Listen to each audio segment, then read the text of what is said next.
যে আপনি একটা ভোট দিতে পারবেন, এটা একটা আবেগ যে আমি একটা ভোট দিতে পারছি। এই আবেগের মাধ্যমে আপনাকে ভুলিয়ে দেওয়া হবে গত 15 বছর কি হয়েছে, আগামী 5 বছর কি হবে।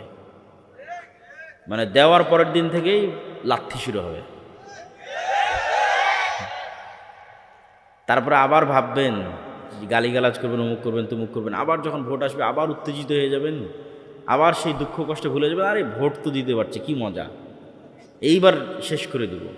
তা ভোট দেওয়ার পর আবার লাথি শুরু হবে। এই যে এক গেম, একটা লুপ, ঘুরে ফিরে এক জায়গাতে, ঘুরে ফিরে এক জায়গায়, ঘুরে ফিরে এক জায়গায়। এই জন্য মুসলিম উম্মাহকে চিন্তা করতে হবে লং টার্ম। যারা এগুলোতে অংশগ্রহণ করছে তাদেরকে, তাদের সাথে সরাসরি শত্রুতা, এটা আমি পছন্দ করি না। আমি পছন্দ করি যে আমরাও তো চাই রাষ্ট্রে ইসলাম প্রতিষ্ঠা হোক।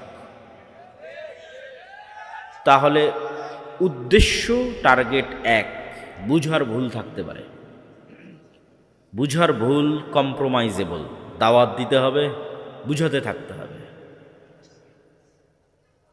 তো আমাদের উপরও কেউ কথা এটা চাপিয়ে দিতে পারবে না যে আমরা চাই না যে রাষ্ট্রে ইসলাম প্রতিষ্ঠা করতে হবে। আমরাও চাই রাষ্ট্রে ইসলাম প্রতিষ্ঠা হোক, কিন্তু আমরাও আসলে যথোপযুক্ত উপায়ে সেই লক্ষ্যে কাজ করতে পারছি না। সেই কাজ কি? আপনি নিশ্চিত থাকেন 16 কোটি মানুষের ভোটের যা ক্ষমতা, এক প্রথম আলো আর ব্র্যাকের ক্ষমতা তার চেয়ে কয়েকশো গুণ বেশি। 16 কোটি মানুষের ভোট, ব্র্যাক আর প্রথম আলোর কাছে পঙ্গপাল, তুচ্ছের মতো। পঙ্গপাল রাস্তায় বের হয়েছে, কীট পতঙ্গ, যাদেরকে পা দিয়ে পিষে দেওয়া যাবে। এই কীট পতঙ্গ হচ্ছে 16 কোটি মানুষ। আরও একটু দুর্বল ভাষা প্রয়োগ করা উচিত, কিন্তু জনসমাজে সেটা প্রয়োগ করা যায় না। তো এই 16 কোটি মানুষ তো 5ই আগস্ট 36শে জুলাইও বের হয়েছে। কোনো দাম আছে? কোনো দাম নাই। আপনার ভোটের চারানা দাম নাই, চুল পরিমাণ দাম নাই। দাম ওটাই ঘটবে যেটা প্রথম আলো চাইবে, ওটাই ঘটবে যেটা ব্র্যাক চাইবে। তাহলে কাজ কি? মুসলমান যে লাফ দিয়ে উঠেই বলে জীবন দিয়ে দিব, এটাই ভুল। যে ভাই ঘোষণা দেন জীবন দিয়ে দেব।